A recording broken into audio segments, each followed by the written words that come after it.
Now I'd like to welcome candidate Meffley and candidate Ravert.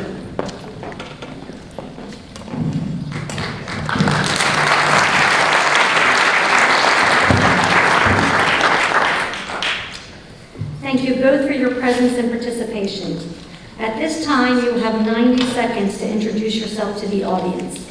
In your introduction, please include experiences you have had that prepared you to run for county council. Since we are starting our questions with candidate Meffley, we will start introductions with candidate Ravert. Candidate Ravert, the floor is yours. Thank you. Growing up, my father told me that I must always follow the rules. If I don't like the rules or find them unfair, I could work to change the rules, but I must always follow the rules. Those words resonate loudly now that I'm running for office to do just that, change the unfair rules.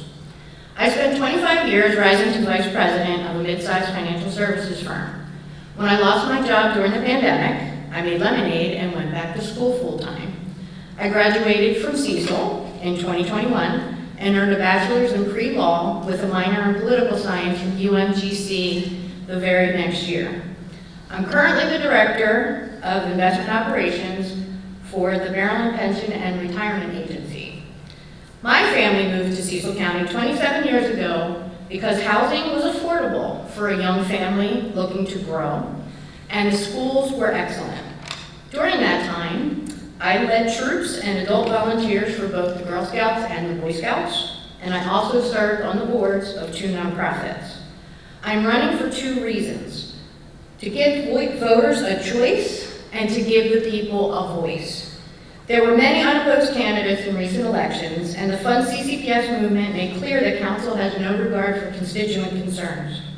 Due to an unfair rule I plan to change, all 5 members on county council are Republican, even though only 45% of voters are. It's time the rest of us had a voice in county council. Thank you. Candidate Meffley, the floor is yours. Thank you. First of all, I'd like to thank the Cecil County Chamber of Commerce for this candidate forum and thank the people for their interest. My name is Bob Meffley. I'm from District 1. I represent part of Elkton, Chesapeake City, Cecilton, Warwick, Fredericktown. And I've been your council representative now for 8 years. And during that time, I've been a councilman 2 years. I've been president 4 years and currently vice president for the last 2 years. I currently serve on many committees. I am the president of Maryland Rural Development Corporation, which is Head Start programs for the state of Maryland. I have been president of Upper Shore Regional Council, vice president, and now treasurer. This includes Cecil, Kent, and Queen Anne's County. I'm currently serving as a board member on Department of Social Services, the Drug and Alcohol Abuse Center, Economic Development, Transportation Council, the Tobacco Task Force for the Health Department, Cecil County Farm Bureau, and the LIVSAP Committee for the fire companies of Cecil County. I'm a business owner in Cecil County for the past 45 years, and I have 26 employees. I'm also a veteran of the U.S. Army. As an active member in a community, I feel I understand the wants and needs of the constituents of Cecil County, and I'm here to help. Thank you.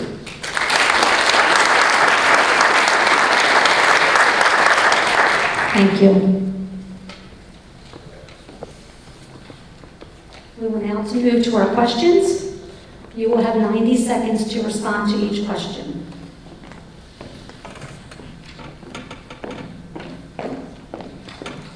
Candidate Meffley, we will be starting with you. Describe the differences between the executive and legislative branches in regard to function and responsibilities.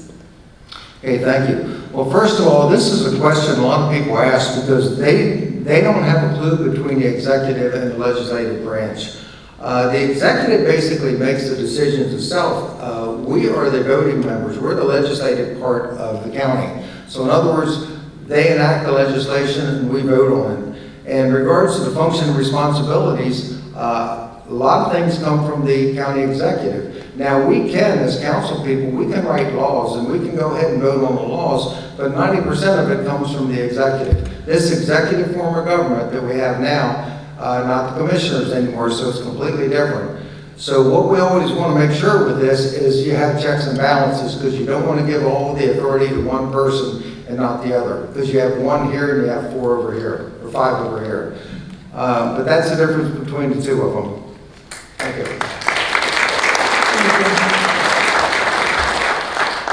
Candidate Ravert, same question. Describe the differences between the executive and legislative branches in regard to function and responsibilities. Thank you for that question, because I think our county government currently is broken. The executive branch is very much like the president and his cabinet.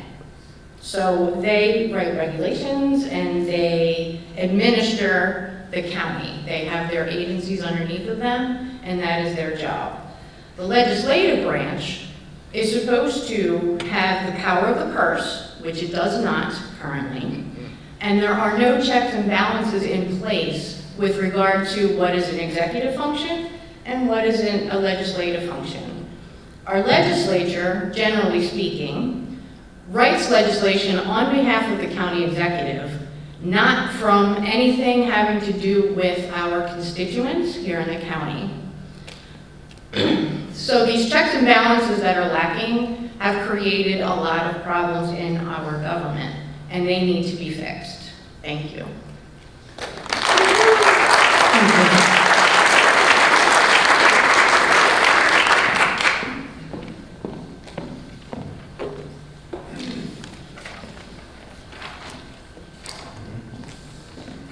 Question 2, we will start with candidate Ravert. As a county council member, how will you support and create an environment that allows businesses of all sizes to locate, grow, and thrive in Cecil County? What specific actions or recommendations would you suggest to improve the local business climate in Cecil County? Thank you for that question. First and foremost, we need to get rid of the personal property tax for businesses. It is a small tax, however, it comes to the county, and it just is really a nuisance for small businesses. They should also not carry the tax burden that cut into their profits. The state offers a variety of tax incentives, including ones geared toward life sciences and technology, to help businesses grow and prosper. The county should mimic some of these incentives for businesses that are sustainable in the county. We have a very unique demographic here, and also our very vibe of being a semi-rural county. So we don't want to bring a huge corporation into the county, but we do want to bring large employers that will pay people more than a minimum wage. So specific actions. So we need to do what we can to entice businesses, if that means tax being a little more lenient, giving them tax incentives. We could also provide training programs for businesses that need specific skills that may not exist in the county. And I will stop there. Thank you.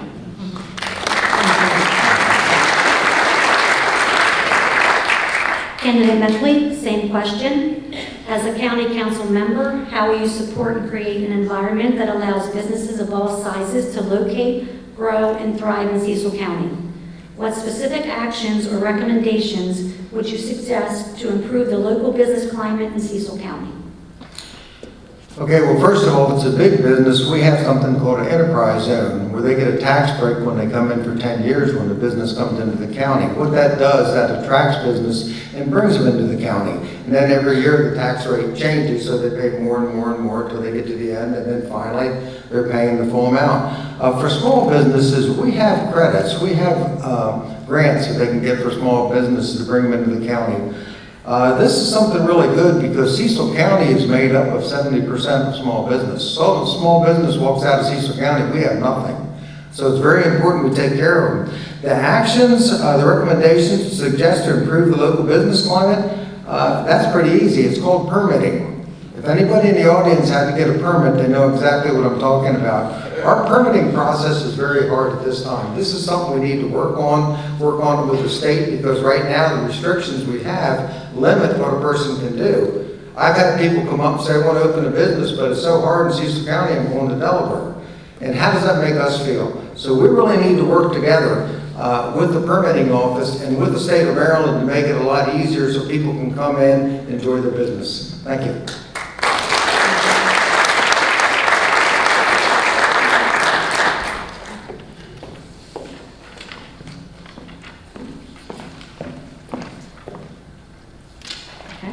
Question 3, we will start with candidate Meffley. If elected, you will represent all citizens of Cecil County, regardless of political affiliation, age, or position. What will you do to ensure that all views are heard and considered? Well, if I'm elected again for, this will be the third term, regardless of position, affiliation, or age, I think that what it is you have to listen to people. Being in the council for 8 years, you can tell you the best asset you have as a council person is to listen. Because you know what? You have a good idea, but guess what? You might have a better idea. So we have to listen and work cohesively with each other. As far as the political affiliation, Cecil County is a small county, so we shouldn't be so divided. We should be able to work the middle of the road. What does this side want? What does that side want? How do we bring them together? As far as age, as long as they don't have to wear a name tag so they know who they are, we're fine. We don't have to worry about that. So what would you do to ensure the views to everybody be considered? As I said, listen, we have citizens comment right now, and where people can come up, they talk to the county, where they can hear the views and stuff. We have emails, and myself, and like other council people we have right now, if you have a problem, call us on the phone, send us an email. We'll come to your house, sit down with you, see how we can fix it. That, to me, what a council person's for. It's not just to say, look, I have the job. It's how can I help the people? And the way you help them is a one-on-one with them and let them talk to you and listen. Thank you. Thank you. Candidate Ravert, same question. If elected, you will represent all citizens of Cecil County, regardless of political affiliation, age, or position. What will you do to ensure that all views are heard and considered? First and foremost, we need to have representation on county council. Right now, our county council is 100% Republican, which is only representative of 45% of our population, our voter base, I'm sorry. Listening, though, is very important, and that is one thing that this county council has been unable to do. The CCPS movement made very clear that they could care less about what people thought in this county. Hundreds, if not 1,000 people were out protesting to fund our schools, and the county council did nothing. To ensure all of the views are heard, we need to have people with differing opinions on council so that we can talk about things. Right now, county council, most votes are unanimous. Why? Because they're all of the same mindset.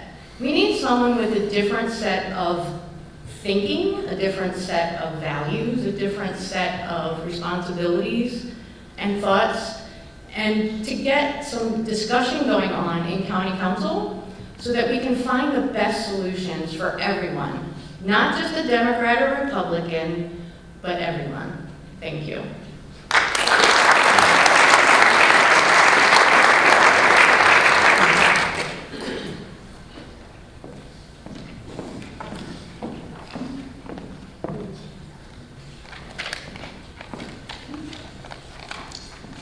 Question 4, we will begin with candidate Ravert.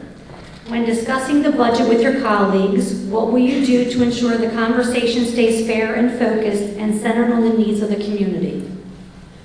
First and foremost, we need to listen to the people of the community. Again, the Fund CCPS movement made very clear that nobody cared what the people wanted.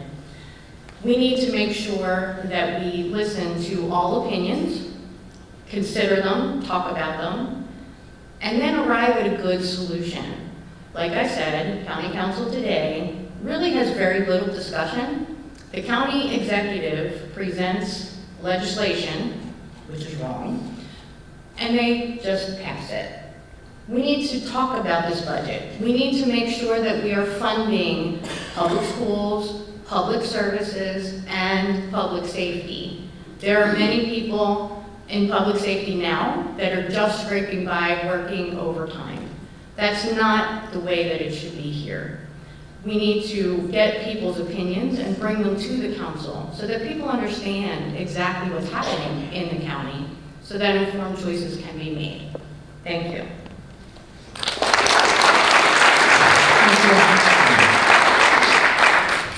Candidate Meffley, same question. When discussing the budget with your colleagues, what will you do to ensure the conversation stays fair and focused and centered on the needs of the community? Well, I'll tell you, being on the council, you're very fortunate because every group, every department comes to the county council with the budget. First, they take it to the county executive, they figure out what the budget is, it's in the budget book, and then it comes to the council. And we get a chance to question every single department, what they did with the funding, where is it going, how are they going to spend it, how's it going to help, what did they do last year? And what that does, basically, that gives us a broad picture of, okay, is the spending worthwhile? Are they doing with the money, or are they supposed to? What do they need? What are their shortcomings? And when you focus on what the needs of the community are, a lot of people will come up and tell you, well, geez, I don't know about this or that. You have the edge when you're on the council because you know what they do. Secondly, a lot of times, you can look at the budget, and as you question it, you could say, well, geez, do you really need that? We have the right to remove money from the budget. We don't have the right to add. So far, I don't think in 8 years, I don't believe I've ever done that. I'm just going back by memory. But basically, the budgets are when they come to us, they're pretty cut and dry by the county executive and by the staff. So all we can do is listen, ask questions, and I really think the community, we get them to thinking about what's going on. And that's the way a budget should go. I wish we had an avenue where we could also do a little bit more with the budget, but as a council person, you can't. That's the county executive. Thank you.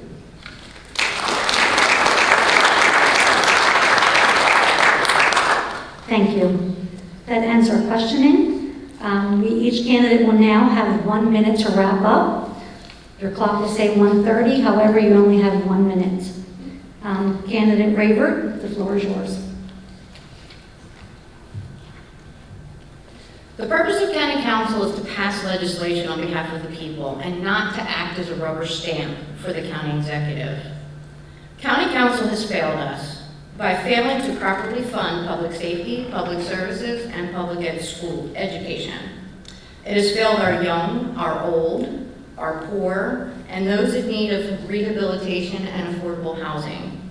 I have a plan to fix some of these challenges. For those that I do not, I have no problem deferring to experts and creating coalitions of interested people, public agencies, nonprofits, and other subject matter experts to help Cecil County residents sleep better at night. Sustainable change begins at the local level, and we are not going back. Thank you.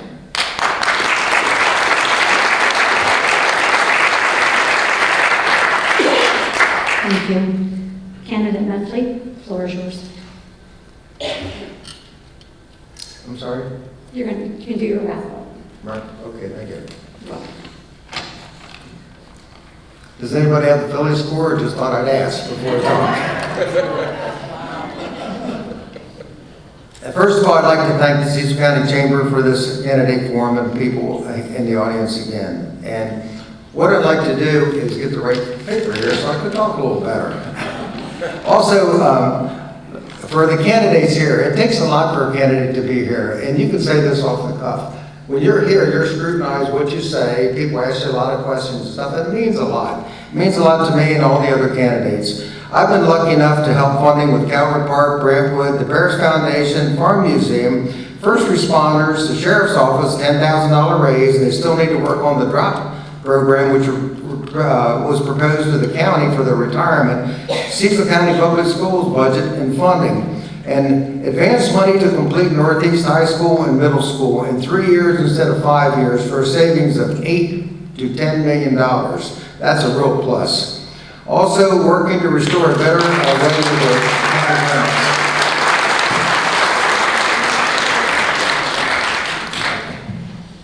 Thank you, Candidate Ravert and Candidate Meffley. Thank you for your participation. You may now be in the audience.